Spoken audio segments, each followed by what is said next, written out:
Alhamdulillah Alhamdulillahi Rabbil Alamin. Alhamdulillahilladzi hadana subulana wa afhamana bi syari'atin nabiyil karim. Ashhadu an la ilaha illallah wa ashhadu anna Muhammadan abduhu wa rasuluh. La nabiyya wa la rasula ba'dah. Allahumma salli wa sallim wa barik ala sayyidina Muhammad wa ala alihi wa ashabihi wa tabi'ina bi ihsanin ila yaumiddin. Amma ba'd, faya ayyuhal ikhwan, usikum wa nafsi bitaqwallah wa ta'atihi la'allakum tuflihun. Qala Allah ta'ala fil Qur'anil Karim, a'udzu billahi minasy syaithanir rajim. Bismillahirrahmanirrahim. Ya ayyuhalladzina amanu taqullaha wa qulu qawlan sadida yuslih lakum a'malakum wa yaghfir lakum dzunubakum wa may yuti'illaha wa rasulahu faqad faza fawzan 'azima. Shadaqallahul azim. Ma'asyiral hadirin, kaum muslimin, jamaah salat Jumat yang dirahmati oleh Allah Subhanahu wa taala. Pertama, khatib mengajak kepada diri khatib pribadi dan kepada jamaah sekalian untuk senantiasa kita semua meningkatkan ketakwaan kita kepada Allah Subhanahu wa taala. Takwa dalam arti yang sebenar-benarnya, imtithalul awamirillah wajtinabun nawahihi. Mudahnya menterjemahkan ketakwaan, berbondong-bondong untuk mengerjakan perintah Allah, berburu-buru untuk datang untuk melaksanakan perintah Allah, dan sungguh-sungguh untuk berhenti, stop, tidak lagi untuk melakukan apa-apa yang dilarang oleh Allah Subhanahu wa taala. Maka esensi daripada bertakwa menjalankan yang diperintahkan dan menstop apa-apa yang dilarang oleh Allah Subhanahu wa taala. Karena hanya satu-satunya bekal takwa, bekal bertakwa kepada Allah Subhanahu wa taala akan menghantarkan kita kepada hasanah fid dunya wa hasanah fil akhirah. Bahagia di dunia juga bahagia di akhirat kelak. Wa qina azabannar, juga akan terhindar dari panasnya api neraka. Satu-satunya pintu yaitu dengan meningkatkan, beristiqomah di dalam ketakwaan kita kepada Allah Subhanahu wa taala. Hadirin jamaah Jumat yang dirahmati oleh Allah Subhanahu wa taala. Ada kalimat bijak menyebutkan runtuhnya gunung bukan karena gempa besar, tetapi karena terkikis oleh air sedikit demi sedikit. Inilah gambaran jika kita terus-menerus melakukan dosa-dosa kecil. Sedikit demi sedikit dosa-dosa kecil itu akan menghancurkan diri kita, akan menghancurkan bangsa kita. Maka khatib tertarik hari ini mengangkat tema yang berjudul jangan remehkan dosa-dosa kecil yang terus datang kepada kita. Allah Subhanahu wa taala berfirman, A'udzu billahi minasy syaithanir rajim. Bismillahirrahmanirrahim. Faman ya'mal mithqala dzarratin khairan yarah wa man ya'mal mithqala dzarratin syarran yarah. Shadaqallahul azim. Bahwa sekecil apapun dosa akan dicatat oleh Allah Subhanahu wa taala, dan sekecil apapun amal kebaikan juga akan dicatat oleh Allah Subhanahu wa taala. Wujud daripada salah satu bentuk ketakwaan yang tadi khatib sampaikan di awal adalah tidak meninggalkan perintah Allah, tetapi juga meninggalkan dosa-dosa yang sering datang kepada kita.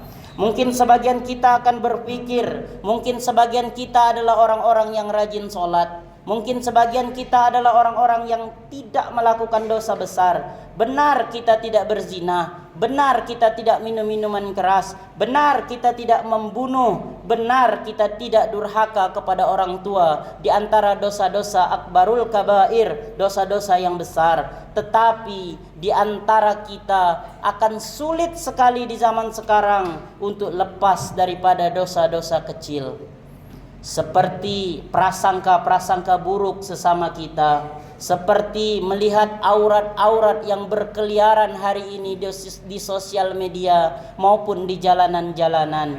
Baik itu yang kita lihat secara langsung atau mungkin hanya sesekali lewat.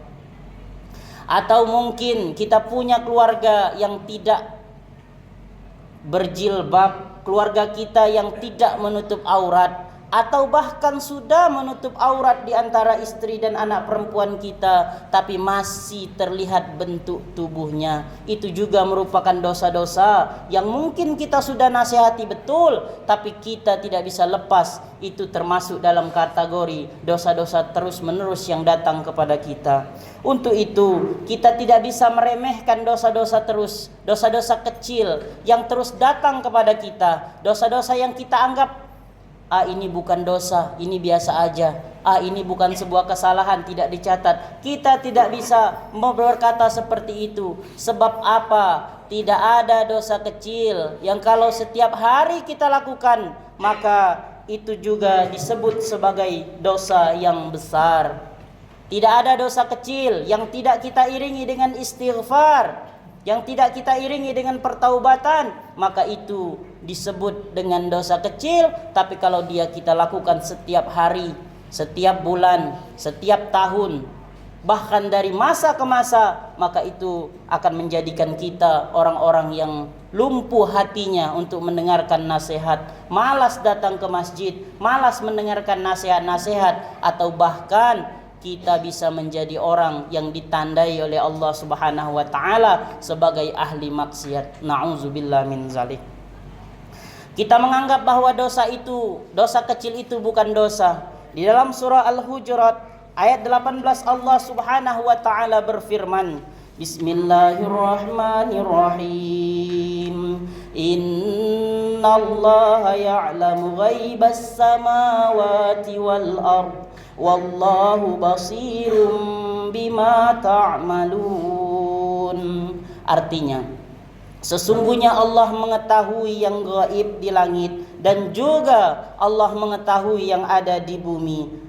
Ya'lamu ghaibas sama wal ar. Allah tahu yang kita sembunyikan dan Allah tahu yang kita lakukan secara terang-menerang. Allah Maha melihat apa yang kamu kerjakan. Bisa jadi kita terlihat sebagai ustadz, kita terlihat sebagai orang yang soleh, kita terlihat sebagai orang yang benar, tapi kita pasti tahu juga, kita pasti pernah melakukan kesalahan-kesalahan yang orang lain tidak tahu. Kita pasti pernah juga mengalami ada dosa-dosa kecil mungkin bagi kita yang orang lain tidak tahu, tapi kita melakukannya. Kita terus melakukannya. Karena apa? Di dalam hadis riwayat Tirmizi, Rasulullah sallallahu alaihi wasallam bersabda, "Kullu bani Adam khata'un wa khairul khata'ina tawwabun." Setiap kita, Bani Adam, keturunan Adam, setiap manusia khata'un, tempatnya salah. Memang kita tempatnya salah.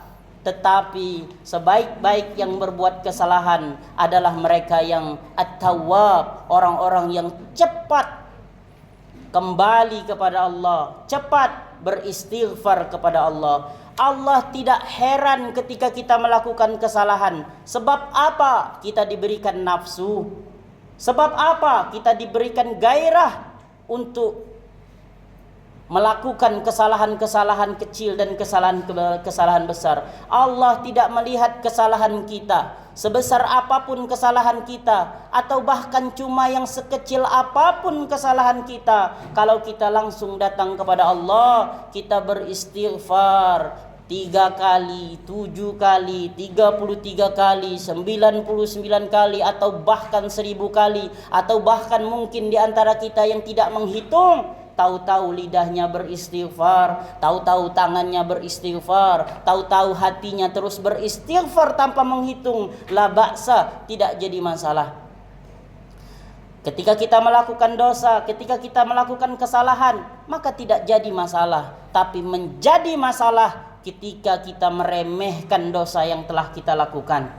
Menjadi masalah ketika kita menganggap itu bukan sebuah dosa, bukan sebuah kesalahan. Menjadi sebuah problematika ketika kita tidak mau bertaubat, kita tidak mau beristighfar, kita tidak mau mengakui kesalahan itu, bahkan kesalahan itu kita tidak anggap sebuah kesalahan.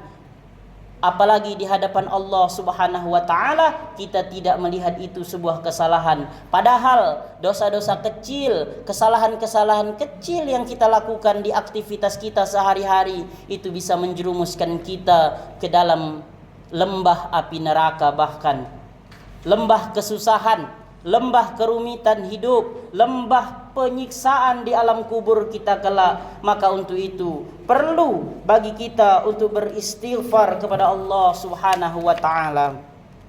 Syekh Ibnul Muflih berkata di dalam kitabnya, sesungguhnya apabila seorang hamba melakukan dosa, maka akan ditulis dalam hatinya sebuah titik hitam. Kemudian jika melakukan dosa kembali, maka akan ditulis dalam hatinya sebuah titik hitam lagi, sampai hatinya tersisa menjadi hati hitam selamanya. Ia tidak akan mengetahui yang benar dan yang salah. Ia juga tidak akan ingkar pada kemungkaran.